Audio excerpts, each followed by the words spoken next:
Prototyping. Now it's time to build a basic version of the site where the key focus is a functional design over visual design. There's not much point making the prettiest website in the world if users can't find what they're looking for. So as we did with our navigation and wireframe, we're going to start with mobile first.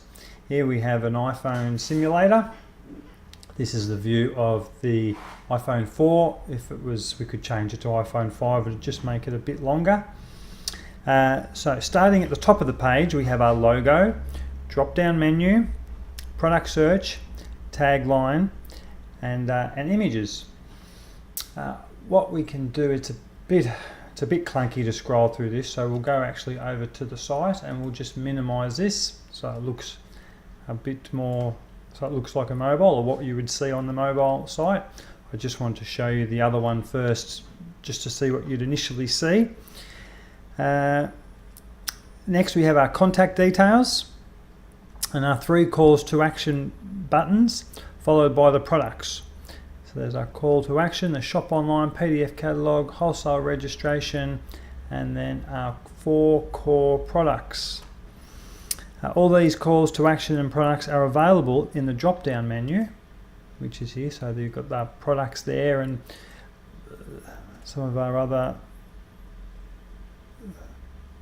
bits and pieces. So it's all, even I can't find it, but it is all available there. But we've moved pages, we'll go back to the home page, and this is just a visual representation of what is already there. We have evidence that these more visually appealing links are used from our statistics in Crazy Egg that show where the visitors have historically clicked. So people do click these rather than in the menu. I also think it's useful for people to browse down the screen and see what we offer, even if they don't click anything just yet. At a glance, they can see we sell online, we have a PDF catalogue and offer wholesale pricing, and then they can see our 4 core ranges. Beyond that is the company information to get a bit more of a feel and trust in IOTA, and then finally down the bottom we can see the sign up to our newsletter. Expanding the view. As the screen gets bigger, which we can just drag over, and we can see it gets to the tablet site and then to the desktop site. It gives us more room to play, but also more design challenges to solve. The original site highlights the product categories in the slider. So if we go here to our original site, we can see that our product categories are in the slider. At first glance, we have replicated this in the new site. However, if you look closer, you can see there's a subtle difference, and the copy to the right of the image tells a story more about the solution the plan to solve than the product. It gives an insight into what others have used them for and offers the social proof that we identified earlier in our personas exercise as important. The menu has expanded and moved to the right of the logo. If we go back to our mobile, we can see it's got the little hamburger icon, made famous by Apple, I think. And if that's where we get more, when we get more real estate available, it goes to there, and then to the desktop site, goes to the right of the logo. And the product search feature has moved into the call to action row. So there's our product search feature. If we're on the mobile site, that's up there. I think that was important, more important on the mobile site to be right at the top.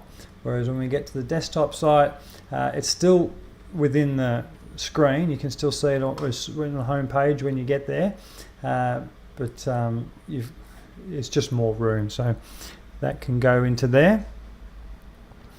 I also thought it was more appropriate to have a newsletter subscription box in this section of the desktop site, where I felt it was a bit premature in the mobile version to be up so high in the content flow. So here, because you can see more, we've got more real estate, we can have the box that calls for the email addresses, whereas when we go down to the mobile version, that disappears and it's not again visible until the bottom. There are 4 core product categories. So a 4-column layout for this section made sense.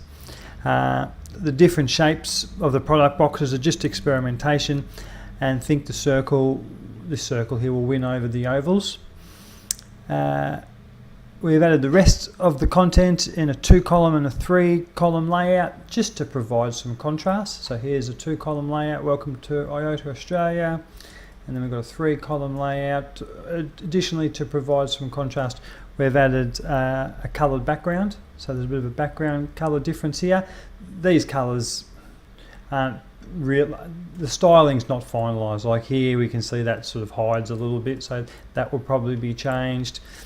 This these colours are open to change when we design. The next pages we want to look at are the inner pages that the call to actions and product images link to. Shop online links to a page which shows all the product categories available, followed by some descriptive text. Descriptive text down the bottom there. We had the option here to add the images or the description first, and I opted for the images. For the desktop version, we have the option of a write utility column over here, which is pretty standard on most websites for good reason. Firstly, it's more comfortable for the human eye to read content that is not too long, hence why newspaper articles are broken into chunks rather than across the whole paper. And secondly, it is useful to have some aside information that relates to the main content, such as additional navigation, like here, or items specific to that user visit, like recently viewed products. Over here, that sees what I've recently viewed. And cart information. If you've added something to the cart, that will pop up. The sidebar is also a more appropriate place, I believe, for the search products field in the full size site, whereas on the small screen we keep it right at the top. If we go to our mobile screen again, we can see that goes away, the search products comes back to the top, and then we've got everything goes down to a 1 column.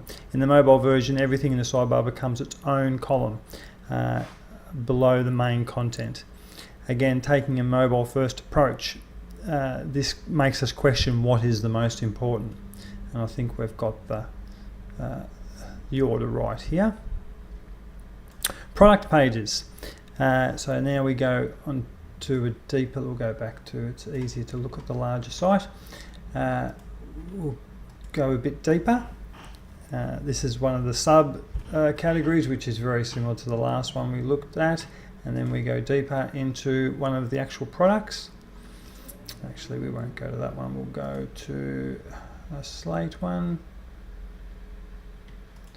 There we go. There's a bit more going on here, as there are product options like size, and the format goes to a 3-column layout. So we've got our images, we've got our details, and then we've still got the same sidebar. And then all this would go down just again to the 1-column layout for mobile. We've been able to import the product specs and images from our live site for this exercise. Most of the styling here comes from the WordPress extension WooCommerce. All this is just a WordPress extension called WooCommerce. I'm pretty happy with WooCommerce interface and don't feel much needs to be changed. The way in which they have ordered the elements like heading, price, description, product details look fine to me, and I don't feel need any changes, or any changes I was to make would achieve a better result for the time invested. So now we have our working prototype. It's time to finalise the choice of platform we are going to use. We've narrowed it down to Magento, which is what the live site is currently built on, or WordPress, which is what our prototype is built on. Stay tuned to see how we look at both platforms and decide what will give us the best return.